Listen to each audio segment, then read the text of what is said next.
Me llamo Gabriela Montserrat Escobedo Ruiz. Tengo 34 años.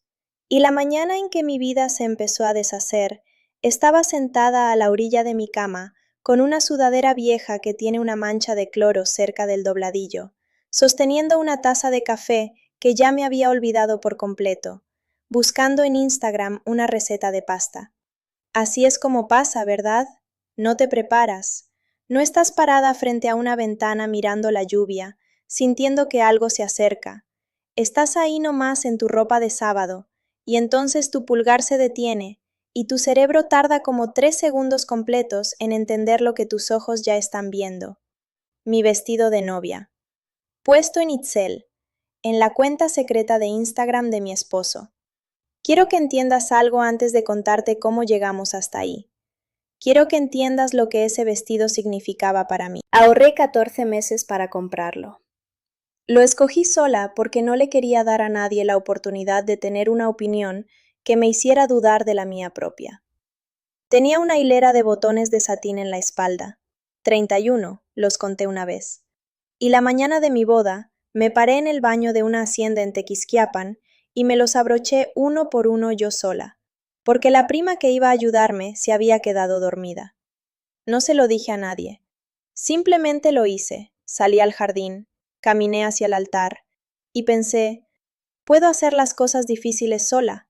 Siempre lo he podido.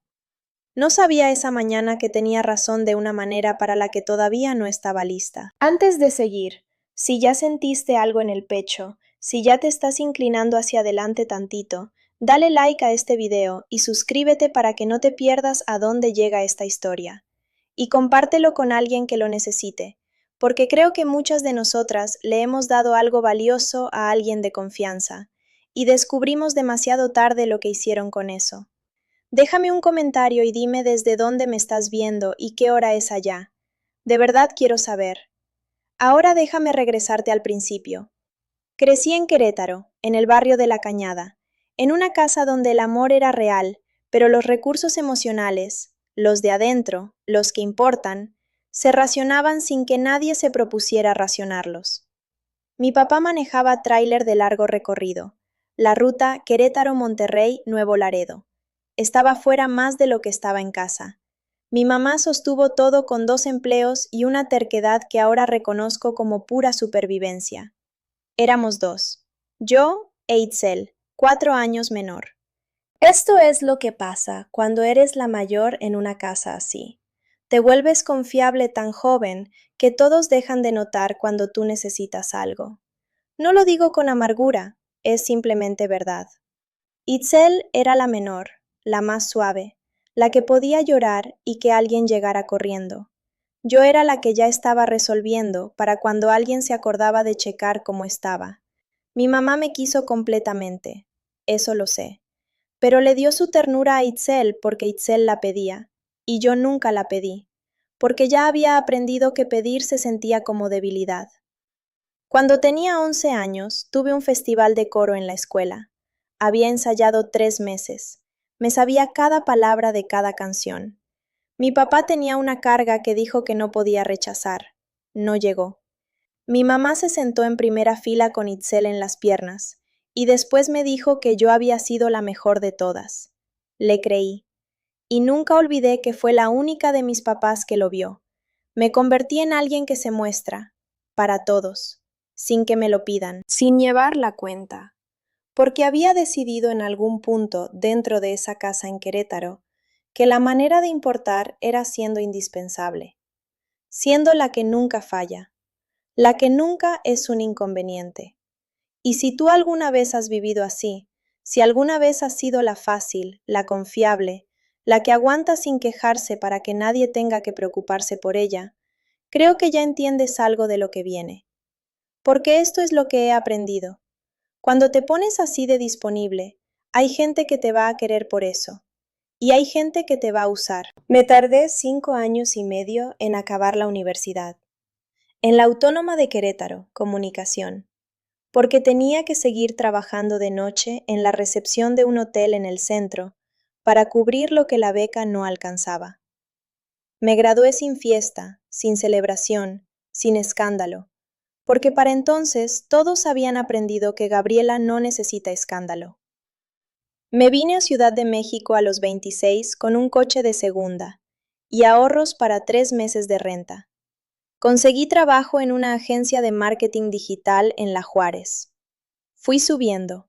Me convertí en alguien con un título que de verdad me había ganado. No te cuento esto para decirte que la tuve más difícil que nadie. Te lo cuento para que cuando pase lo que sigue, entiendas que yo no era alguien ingenua frente al mundo.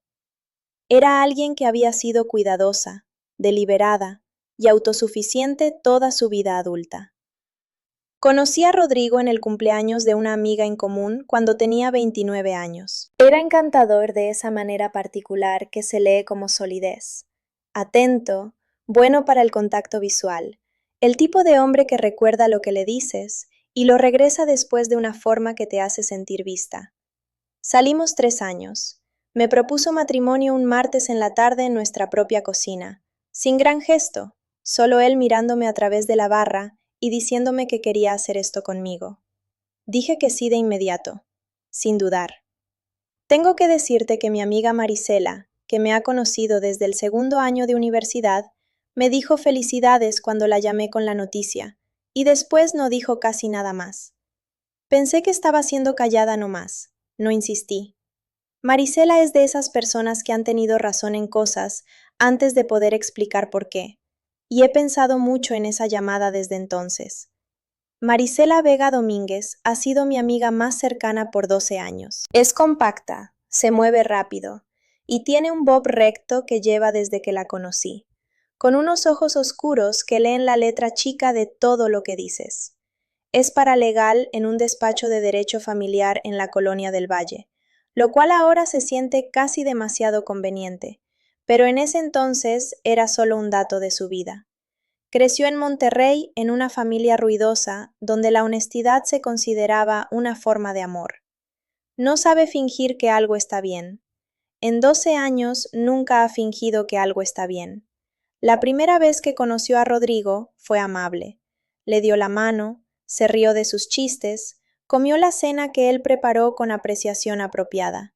Y después, cuando estábamos solo nosotras dos en mi coche frente a su departamento, me dijo: es muy bueno en esto. Le dije, ¿en qué? Y me dijo, en caer bien. Manejé a casa pensando que estaba equivocada. He pensado en esa frase probablemente 400 veces desde octubre.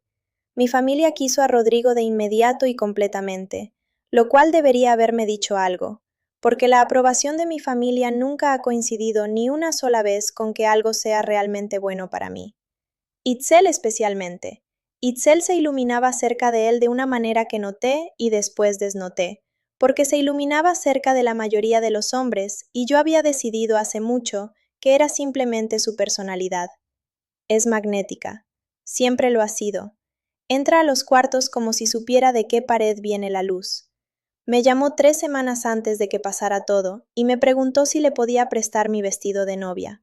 Dijo que quería probárselo de inspiración, que ella y Bryce se estaban poniendo serios y estaba empezando a pensar en lo que quería. Lo dijo con esa calidez suya, con esa facilidad, con ese tono específico que tiene que hacer que decir sí se sienta como lo amoroso y decir no se sienta raro. Dije que sí sin pensarlo. Llevé el vestido en su funda hasta su departamento en La Condesa. La abracé en la puerta. Manejé de regreso a casa. Y 3 semanas después estaba sentada a la orilla de mi cama con café frío, y mi pulgar se detuvo en una cuenta que nunca había visto, y mi cerebro tardó 3 segundos. Y entonces todo sobre lo que había construido mi vida adulta, el matrimonio, la confianza, la familia, la certeza de que mostrarse para los demás significaba algo, empezó, muy en silencio, a deshacerse. La cuenta era pública, 22 publicaciones. Y en la tercera fotografía, mi vestido, mis 31 botones de satín, mis 14 meses de ahorro, mi mañana sola en un baño de una hacienda en Tequisquiapan, estaba puesto en el cuerpo de mi hermana. Y ella no estaba sola en ese cuarto. Me quedé ahí sentada mucho tiempo sin moverme, no paralizada exactamente, más como si mi cuerpo hubiera tomado una decisión tranquila de quedarse muy quieto mientras mi cerebro alcanzaba. El café estaba frío en mi mano. La luz de la mañana entraba por las cortinas, de esa manera plana y neutral que tiene en octubre. No cálida, no dramática, solo presente. Puse la taza en el buró y la centré con cuidado en el posavasos, con las dos manos, perfectamente centrada. Eso es lo que hago. Cuando todo se está cayendo, encuentro una cosa pequeña que puedo nivelar. Fui pasando las fotos de la cuenta despacio. Me obligué a ver cada una, no porque quisiera, sino porque necesitaba saber exactamente con qué estaba lidiando antes de decirle una sola palabra a alguien. Había aprendido hace mucho tiempo que entrar a una situación sin el panorama completo es como terminar pareciendo tú el problema. La cuenta se llamaba @r.jale.cdmx, el segundo apellido de Rodrigo, su apellido materno. Pública, como ya dije, lo cual significa que no la estaba escondiendo del mundo, solo de mí. Hay una humillación específica en eso. La idea de que todos los que lo seguían podían ver esto, y yo era la última en enterarme, porque era la única que no había estado buscando. 14 publicaciones con personas. Itzel aparecía en 7. En algunas se estaba riendo de algo fuera de cuadro. En una miraba directamente al lente con una expresión que intenté nombrar la primera vez que la vi. Lo descubrí en la cuarta vez que la miré. Era la expresión de alguien que se siente completamente cómoda, como si estuviera exactamente donde quería estar. Y luego estaban las dos fotografías con la mano de Rodrigo. Una en una terraza de un bar en la colonia Roma, su mano en el hombro de ella, dedos relajados, fáciles. La otra en un coche, su mano en la rodilla de ella, y la mano de Itzel descansando ligeramente encima de la suya. Las dos fotografías estaban tomadas de un ángulo que sugería que alguien más las tomó. Alguien sabía. Alguien estaba ahí. Su argolla de matrimonio estaba puesta en las dos fotografías. A eso sigo regresando. No porque lo hiciera peor, aunque sí lo hizo, sino por lo que significaba. No estaba fingiendo ser soltero. No le estaba contando a ella alguna versión de la historia donde él era libre. Lo que fuera que era esto, ella sabía quién era él, y él sabía que ella sabía, y los dos decidieron que estaba bien. Mi hermana sabía que era mi esposo, y se puso mi vestido de todas formas. Abrí mis contactos y bajé hasta el nombre de Marisela. La llamé. Contestó al segundo timbrazo. Le dije, necesito que vengas. Me dijo, ¿qué tan grave? Le dije, grave. Me dijo, 20 minutos. Llegó en 22. Quiero preguntarte algo, y lo digo de verdad. No te lo pregunto para llenar espacio. Cuando has confiado en alguien tan completamente que nunca se te ocurrió cuestionarlo, y luego descubres que esa confianza se estaba usando como herramienta en tu contra, que sabían a qué puerta tocar porque sabían que ibas a abrir. ¿Qué sientes en el cuerpo? ¿Dónde lo sientes? Porque para mí fue en las manos. Un frío que no tenía nada que ver con la temperatura del cuarto. Creo que muchas de nosotras hemos tenido un momento así, donde nos damos cuenta de que la versión de nosotras mismas que le dimos a alguien, la abierta, la generosa, la que siempre aparece, fue exactamente lo que nos hizo fáciles de engañar. Déjamelo en los comentarios. Dime dónde lo sentiste cuando alguien en quien confiabas te mostró quién era realmente. Los leo todos. Marisela entró sin tocar. Tiene llave, la ha tenido 6 años. Y se sentó a mi lado en el sillón y le pasé mi teléfono sin decir nada. Fue pasando las fotos igual que yo, despacio, con cuidado, sin reaccionar en la superficie como haría mucha gente. Revisó cada fotografía y luego puso el teléfono boca abajo en la mesita de centro y me miró. ¿Cuánto tiempo crees? Dijo. 8 meses, dije. No sé cómo lo supe, simplemente lo supe. Había algo en las fotografías, la facilidad de ellas, la comodidad, que no parecía algo nuevo, parecía algo asentado. Ok, dijo. Metió la mano a su bolsa de tela y sacó una libreta legal. Casi me reí. No lo hice. Voy a capturar todo antes de que contactes a cualquiera de los dos. Cada publicación, cada descripción, cada fecha. No toques la cuenta hasta que yo termine. Asentí. Y Gabriela, dijo, y me miró con esos ojos oscuros que leen la letra chica de todo. Hoy no tienes que decidir nada, excepto qué vas a hacer en la siguiente hora. Eso es todo, solo la siguiente hora. La siguiente hora fue esto. Llamé a Rodrigo primero. Buzón de voz. No dejé mensaje. Luego llamé a Itzel. Contestó al segundo timbrazo. Su voz era fácil, un poco adormilada. Itzel de sábado, sin armadura todavía. ¿Qué pasó? Necesito mi vestido, dije. Una pausa. No larga. 2 segundos, quizás 3.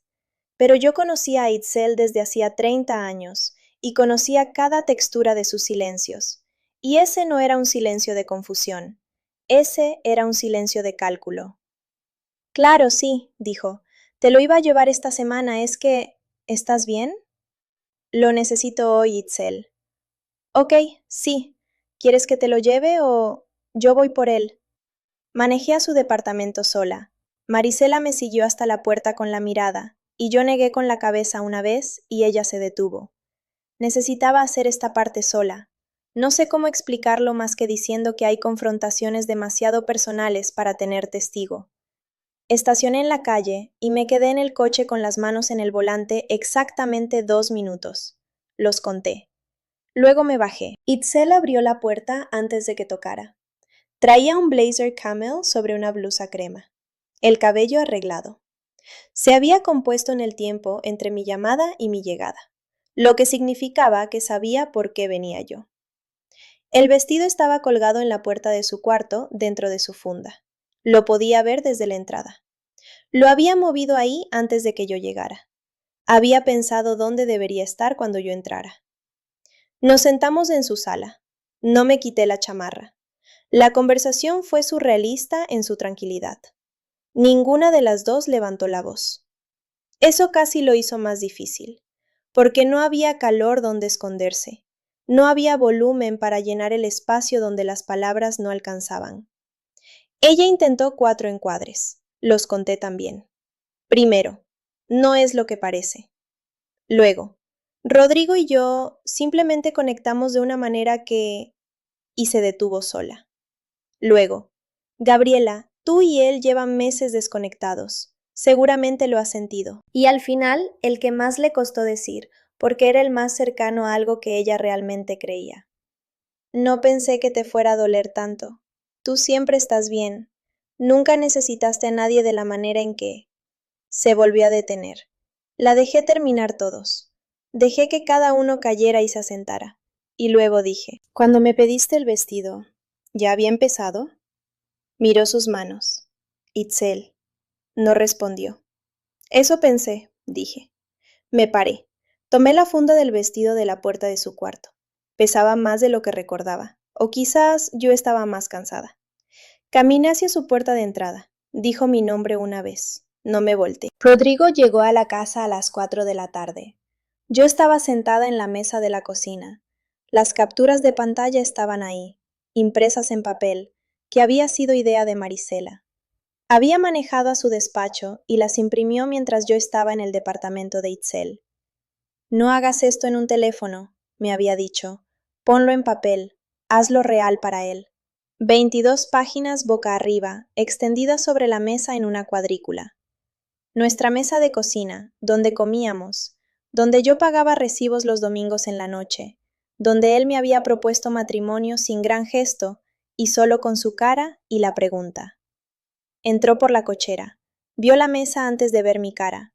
Algo cruzó su expresión. No culpa de la manera en que esperarías que se vea la culpa. Algo más controlado que eso. Se sentó frente a mí.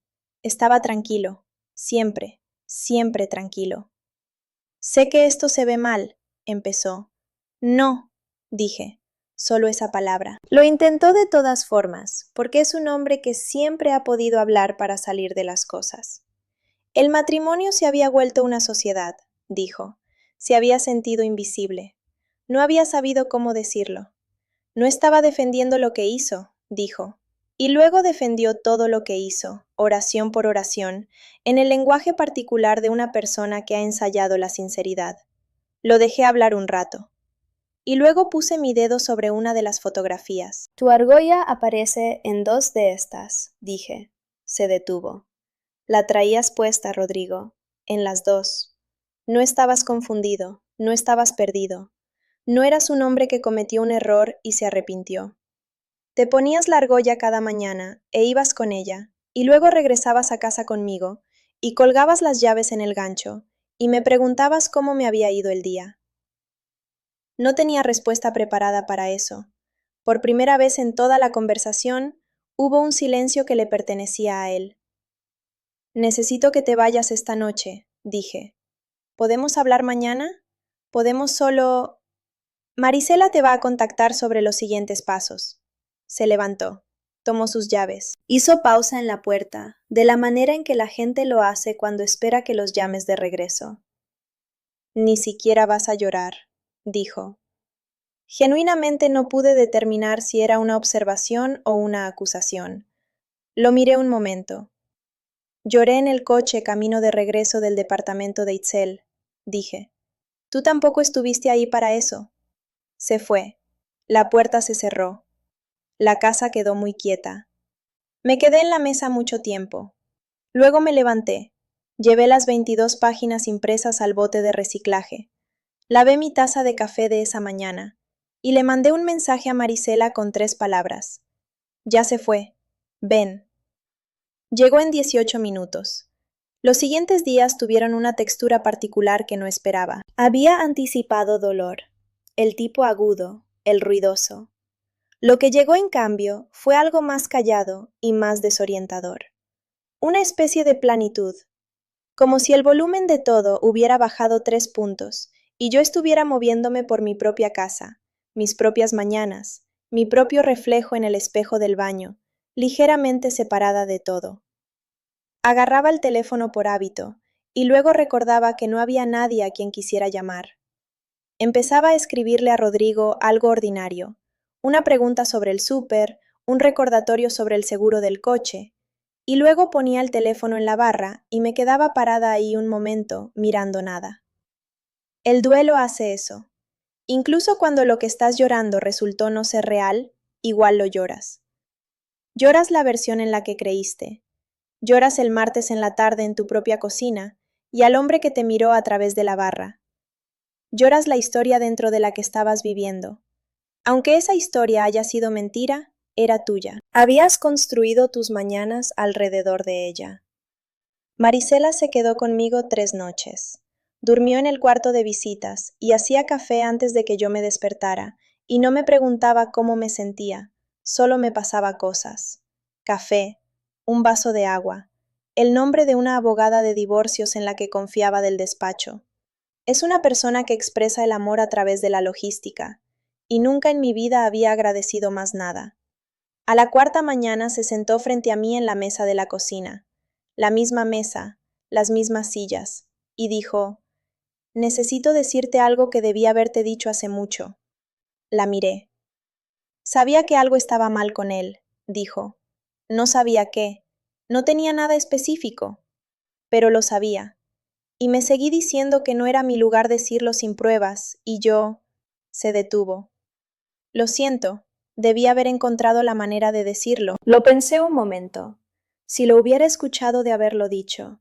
Si la versión de mí de hace 2 años, tan aliviada de haber sido elegida, tan agradecida por el hombre que recordaba lo que le contabas y lo regresaba después, lo hubiera escuchado. No sé si lo hubiera oído, dije con honestidad. Ella asintió. Eso fue suficiente para las 2. Lo que vino después fue algo para lo que no me había preparado, que fue la campaña.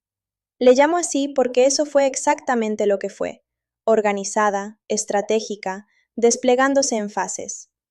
Empezó aproximadamente una semana después de que Rodrigo dejó la casa. Mi teléfono empezó a recibir mensajes de familiares con los que no había hablado en meses. Mi mamá llamó un martes en la tarde, con un tono particular en la voz que reconocí desde la infancia. El tono que usaba cuando estaba transmitiendo información que Itzel le había dado y que todavía no había cuestionado. Solo quiero entender qué pasó, dijo. Itzel dice que encontraste unas fotos y simplemente reaccionaste. sin darle a Rodrigo la oportunidad de explicarse. Me quedé con esa oración mucho tiempo después de que colgamos. Reaccionaste, como si lo que yo había hecho fuera irracional, como si 22 fotografías en una cuenta secreta fueran algo que se malinterpreta con la cabeza más fría. Una señora que conocía desde que tenía 9 años, amiga de la familia, alguien que había estado en mi boda. Me mandó un mensaje diciendo que había escuchado que estaba pasando por un momento difícil y que esperaba que recordara que el matrimonio requería gracia de las dos partes. Rodrigo, al parecer, había hablado con ella. Le había contado su versión de la historia, un matrimonio desconectado, dos personas que se habían ido distanciando, una situación complicada. La versión donde nadie es el villano. La versión donde yo soy una mujer que reaccionó de más a algo con matices. No respondí a nada de eso. Guardé cada mensaje. El consejo de Marisela fue simple. Documenta todo y no digas nada públicamente. Déjalos construir la historia que quieran, no va a aguantar. Tenía razón. Pero saber que tenía razón no hacía menos doloroso ver a personas que había conocido por años absorber una versión de mi vida a la que yo no había sido invitada a contribuir. Hay una soledad específica en eso, en ver cómo se ensambla la narrativa de tu propia experiencia por gente que no estaba ahí, y saber que argumentar en contra solo te hace ver como el problema. Así que no argumenté. Fui al trabajo. Me senté en mi oficina en La Juárez y hice mi trabajo, y fui buena en ello, de la manera en que siempre había sido buena, con precisión, con confiabilidad, sin armar escándalo. Mi equipo no sabía lo que estaba pasando, mi jefa no sabía. Yo era la persona que siempre habían conocido, y por 8 horas al día, eso se sentía como una misericordia. Esto es lo que se veía mi vida esas semanas, la parte de la que nadie en la campaña estaba hablando. Me despertaba a las 6:15 todas las mañanas. Hacía café en la cafetera italiana que Rodrigo siempre dijo que hacía demasiado tiradero. Lo tomaba parada en la ventana de la cocina, mirando el patio trasero del departamento, que en octubre empieza a ponerse seco y dorado de una manera particular que solo pasa en el centro del país. Manejaba al trabajo con el radio apagado, comía en mi escritorio, manejaba de regreso, cocinaba algo sencillo, leía, dormía. No era una vida rota, quiero ser clara en eso. Era tranquila de una manera que se sentía, por debajo del duelo, casi como alivio.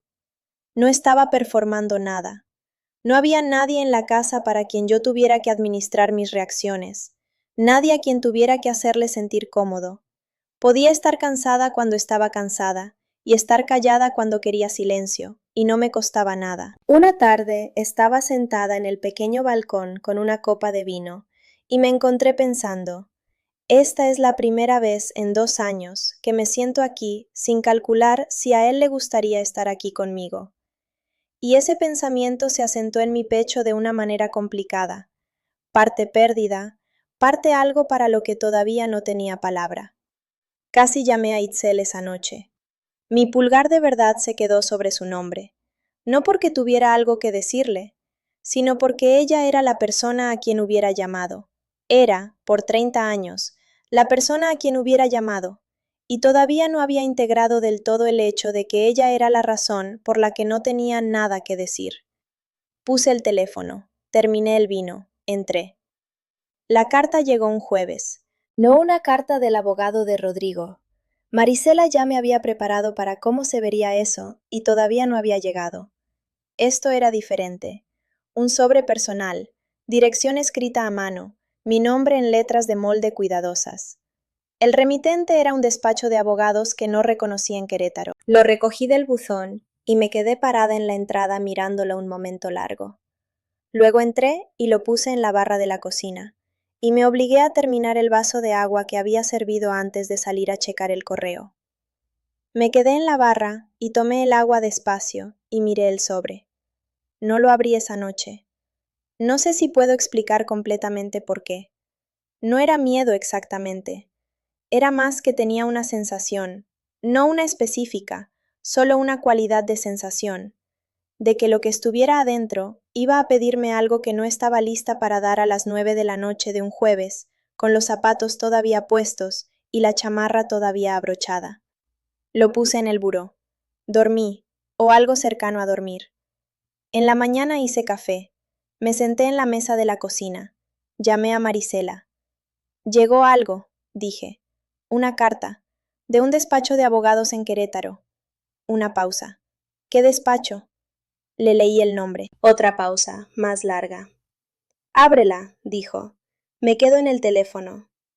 La abrí. Eran 3 páginas, impresas en membrete legal, lenguaje formal que mi cerebro tuvo que hacer más lento para procesar. Pero la sustancia, lo que había debajo del lenguaje, se fue ensamblando en mi entendimiento despacio y luego de golpe, de la manera en que ciertas verdades lo hacen. Era de un abogado de seguros. Tenía que ver con mi papá. Mi papá, que había muerto 14 meses atrás de un infarto en una gasolinera en Tamaulipas. Mi papá, que había estado fuera más de lo que estuvo en casa toda mi infancia, y que no llegó a mi festival de coro, y a quien yo había querido de esa manera específica y complicada en que quieres a alguien que nunca estuvo del todo presente. Mi papá, a quien había llorado en silencio y sin ceremonia, porque era la única manera en que yo sabía llorar. Tenía una póliza de seguro de vida, una significativa, y me había nombrado a mí como beneficiaria única, no a mi mamá, no a Itzel, a mí. Marisela estaba en silencio al otro lado del teléfono. Gabriela, dijo finalmente con cuidado. ¿Cuánto? Le dije la cantidad. Estuvo callada otro momento. Te vio, dijo. Solo eso. No felicidades. No es un cambio de vida. Solo te vio. Y esa fue la oración que finalmente me abrió por dentro. No la traición, no las fotografías, no la campaña, no nada de eso. Esa oración. Porque había pasado 34 años creyendo que mi papá no había estado poniendo atención. Había construido toda mi identidad alrededor del hecho de que nadie estaba poniendo atención. Así que más me valía cuidarme yo sola, porque nadie más lo iba a hacer. Y él había estado viendo todo el tiempo, en silencio, desde lejos, en el único lenguaje que sabía usar. Me senté en la mesa de mi cocina y me tapé la cara con las manos, y lloré de una manera en que no había llorado desde que tenía 11 años parada en el baño de una hacienda en Tequisquiapan, abrochándome 31 botones yo sola. Marisela se quedó en el teléfono y no dijo una sola palabra. No necesitaba decir nada. Si hay un momento en toda esta historia en el que quiero que te quedes, solo un segundo antes de seguir, es este. El momento en que descubrí que alguien me había visto claramente, en silencio, durante toda mi vida, y había hecho lo único que se le ocurrió para decirlo. Dale like a este video si eso te llegó a algún lugar real, y suscríbete para que estés aquí para lo que sigue. Porque lo que hice con esa carta lo cambió todo. Quiero contarte lo que hice primero, antes de llamarle al abogado, antes de hablar con Marisela sobre los siguientes pasos, antes de que toda la maquinaria práctica de esto empezara a moverse. Fui a mi closet y bajé el vestido de novia en su funda y lo puse sobre la cama. Lo desempaqué despacio. Lo miré mucho tiempo, el satín marfil, el corpiño entallado, los 31 botones en la espalda. Pensé en mi papá.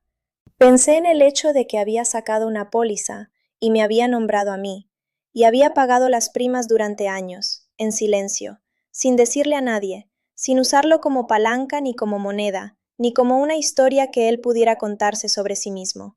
Simplemente lo hizo, de la manera en que yo siempre había hecho las cosas, en silencio y sin fanfarria, y sin ninguna garantía de que alguien lo fuera a notar. Volví a empacar la funda. La puse en el estante de arriba del closet, y tomé una decisión que quiero contarte, porque es la decisión de la que todo lo demás vino. No iba a dejar que este dinero fuera lo que me salvara. Yo iba a hacer lo que me salvara. El dinero iba a hacer lo que me diera espacio para hacerlo. Hay una diferencia. Me tardé como 45 minutos en la mesa de la cocina con una libreta para entender cuál era esa diferencia.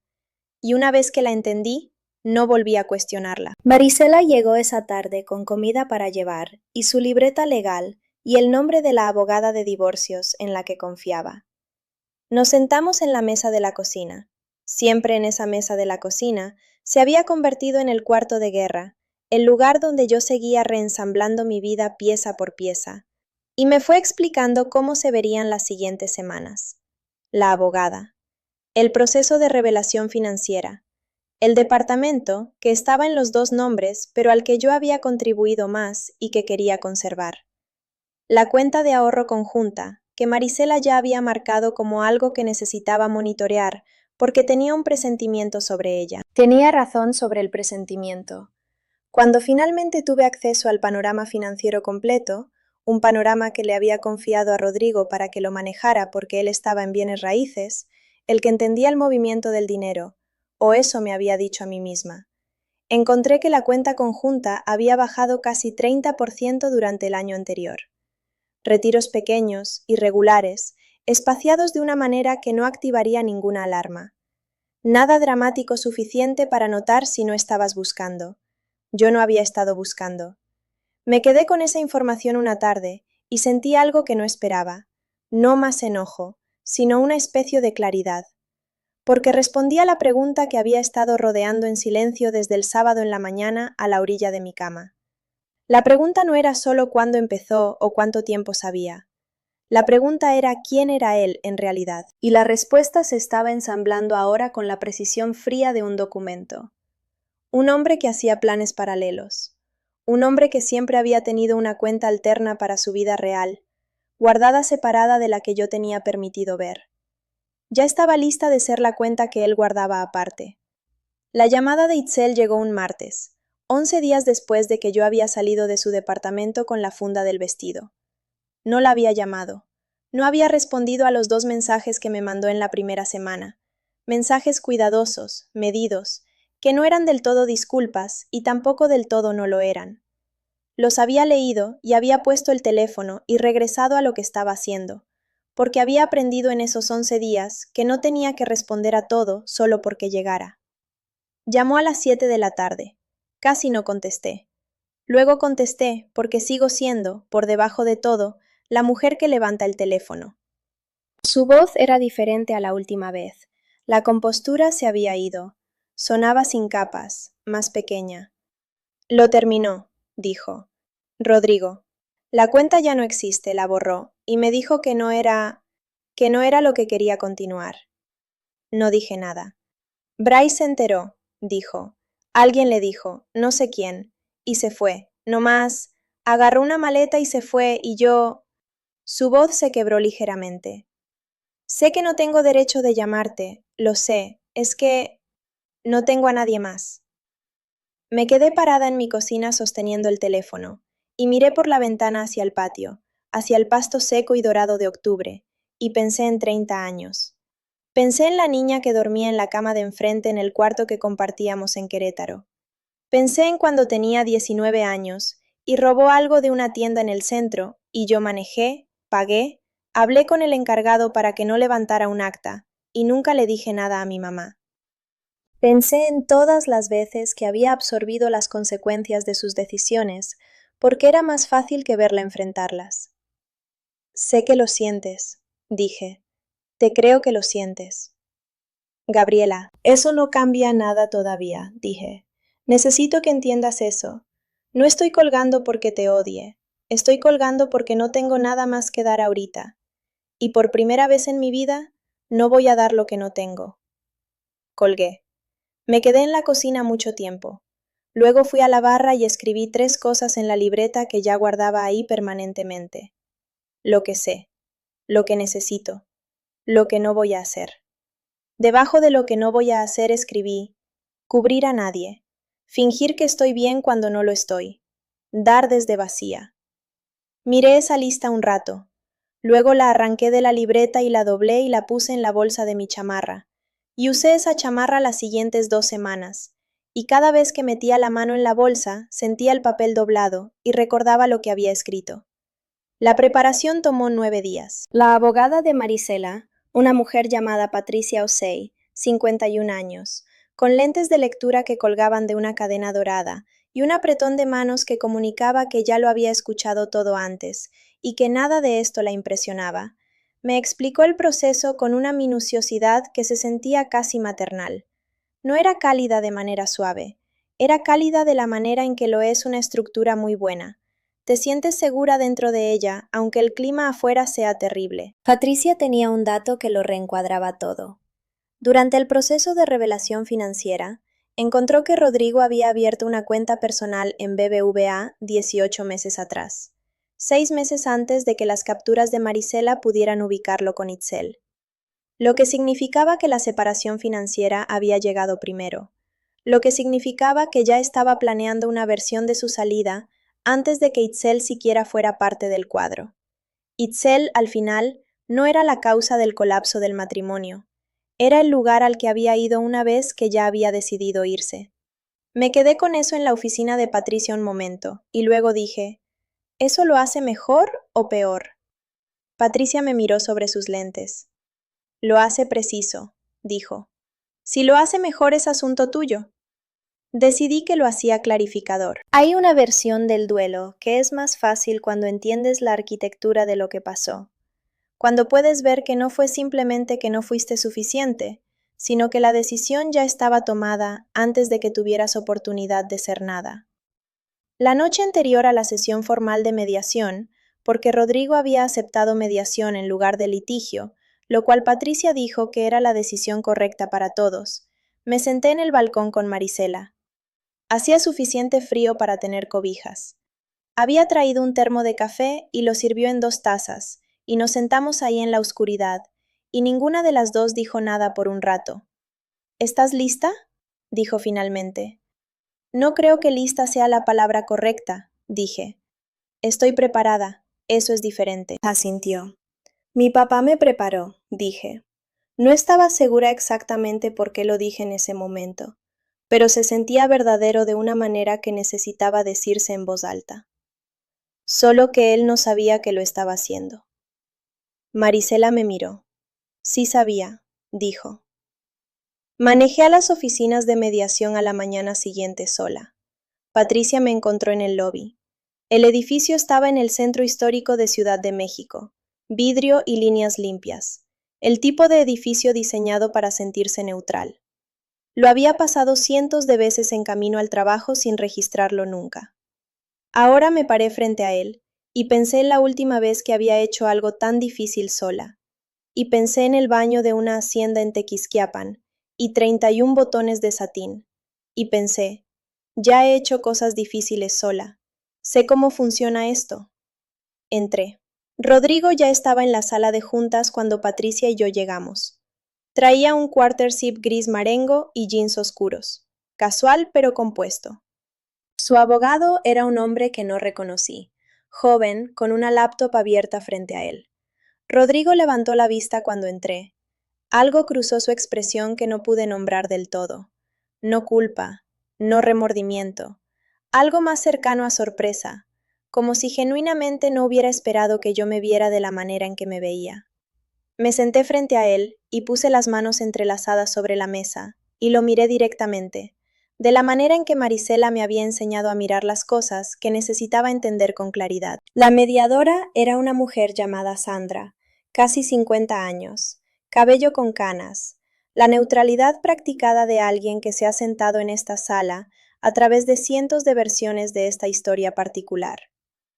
Abrió explicando el proceso, los objetivos, la estructura.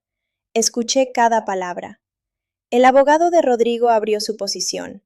Era, como Patricia había predicho, la versión donde Rodrigo era un hombre que había cometido errores dentro de un matrimonio que ya estaba fallando. Reconocieron la cuenta financiera. Tenían que hacerlo. El proceso de revelación ya la había sacado a la luz. Y la reencuadraron como Rodrigo siendo cauteloso con su dinero durante un periodo de incertidumbre personal. No mencionaron a Itzel por nombre. No mencionaron la cuenta de Instagram.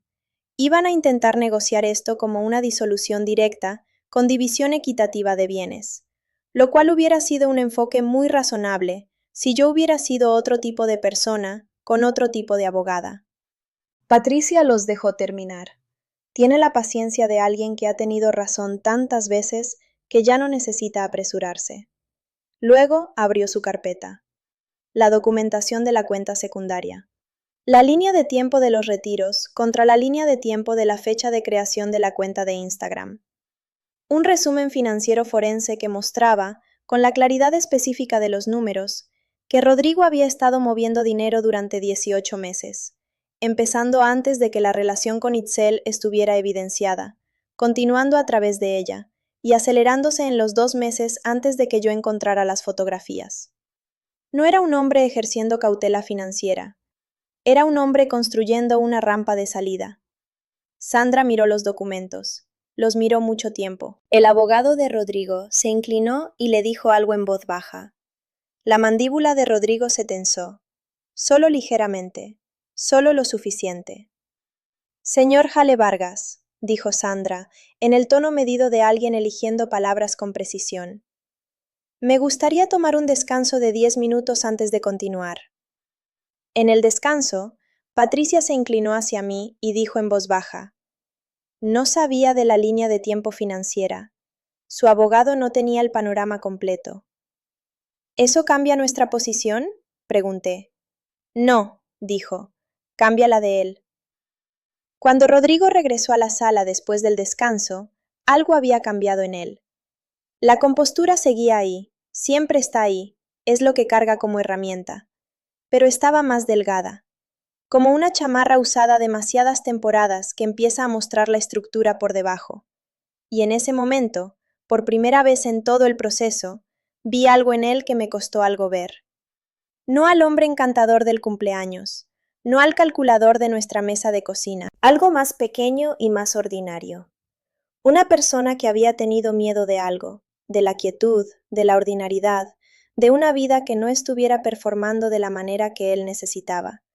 Y había tomado una serie de decisiones terribles desde ese miedo, sin nunca nombrar el miedo, ni siquiera para sí mismo. Lo entendí en ese momento. No lo perdoné, pero lo entendí.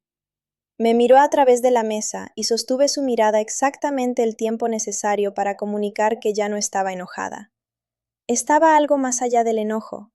Estaba terminada. Quisiera proceder, le dije a Sandra, y procedimos.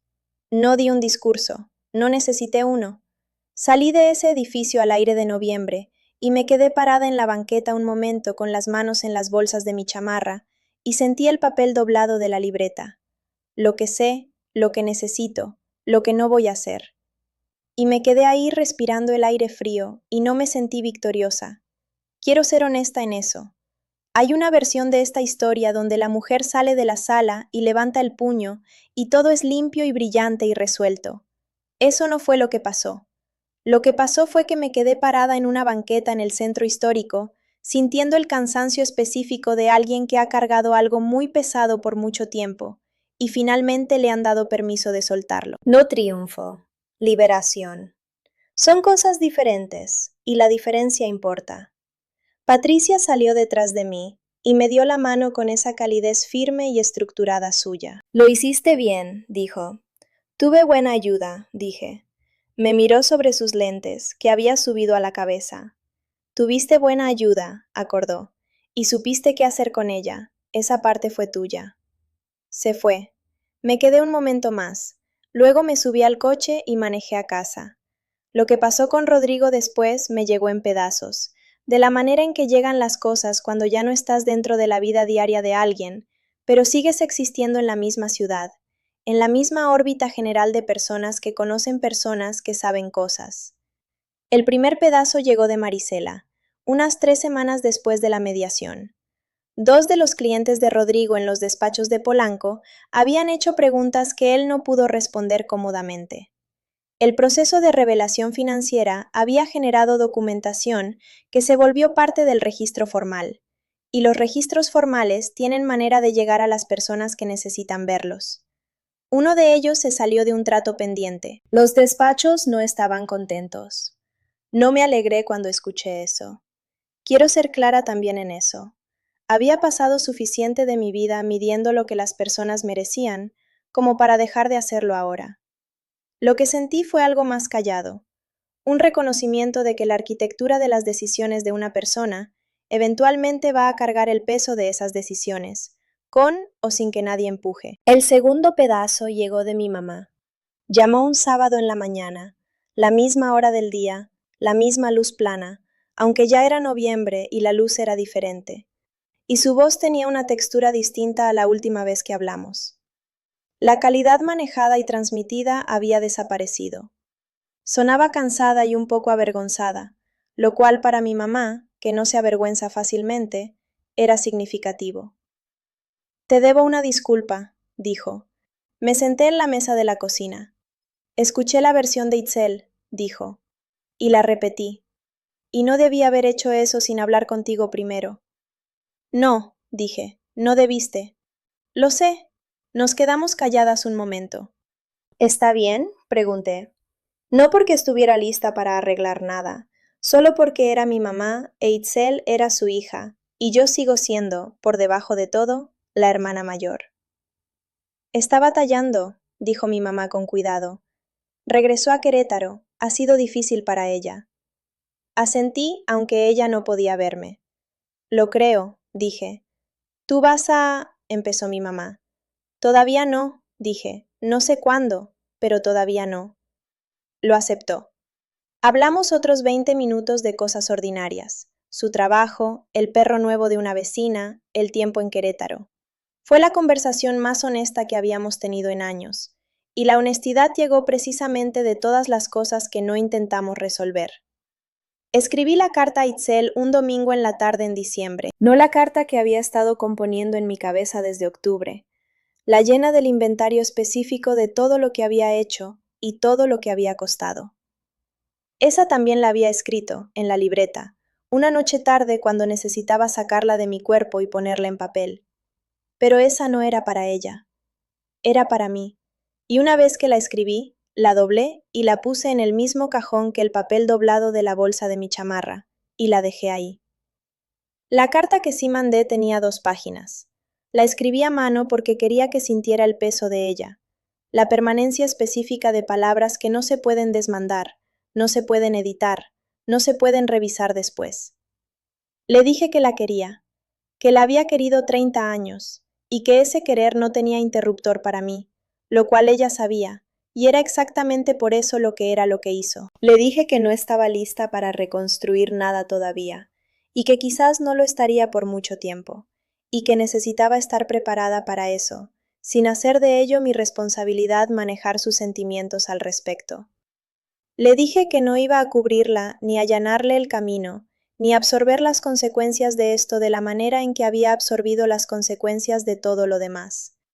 Que esta vez ella iba a tener que sentir el peso completo de lo que eligió, no porque quisiera que sufriera, sino porque yo ya no estaba disponible para evitarlo. Y luego escribí lo que me sorprendió cuando salió de la pluma, porque no lo había planeado y no sabía que lo creía hasta que lo vi en la página. Creo que has pasado toda tu vida midiéndote contra mí y encontrándote faltando de maneras en que yo nunca te pedí que compitiera.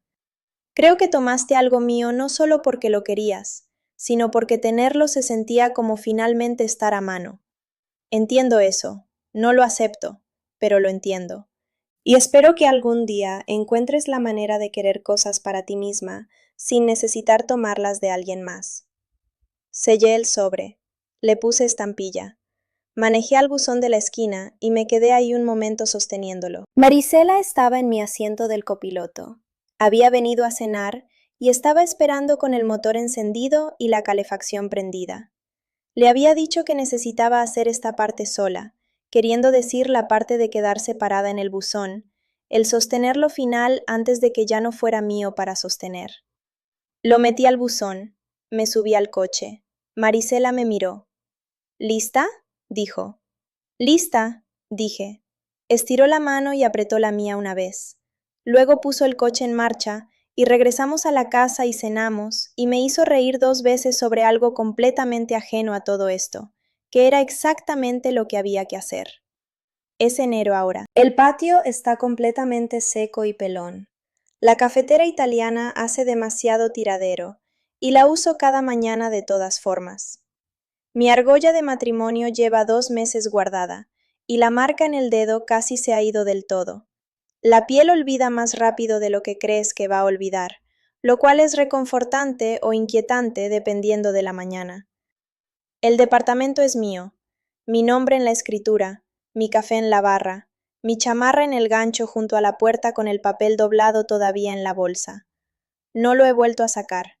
Ya no necesito leerlo. Sé lo que dice. He estado pensando mucho en mi papá, en el hombre que manejó tráiler y no llegó a mi festival de coro, y estuvo fuera más de lo que estuvo en casa, en la póliza que sacó en silencio y pagó durante años sin decirle a nadie, sin convertirlo en un gesto, ni en una historia, ni en una manera de pedir crédito. Solo lo hizo, de la manera en que yo siempre había hecho las cosas, mostrándome de la única manera que le era posible, que no era presencia, sino provisión. Antes pensaba que no había estado poniendo atención. Ahora sé que poner atención a veces se parece a algo que no reconoces hasta después. A veces se parece a 31 botones de satín en el baño de una hacienda y la certeza de que puedes abrochártelos tú sola. A veces se parece a un papel en un sobre de un despacho de abogados que nunca habías oído. A veces se parece a una amiga que llega en 22 minutos con una libreta legal y no te pregunta cómo te sientes, solo te da lo que necesitas. Tengo 34 años. Me llamo Gabriela Montserrat Escobedo Ruiz y estoy sentada en mi mesa de la cocina un martes en la mañana de enero con café frío que volví a olvidar, y la luz entra por la ventana en ese ángulo bajo de invierno que hace que todo se vea a la vez escueto y clarificado, y estoy exactamente donde debo estar.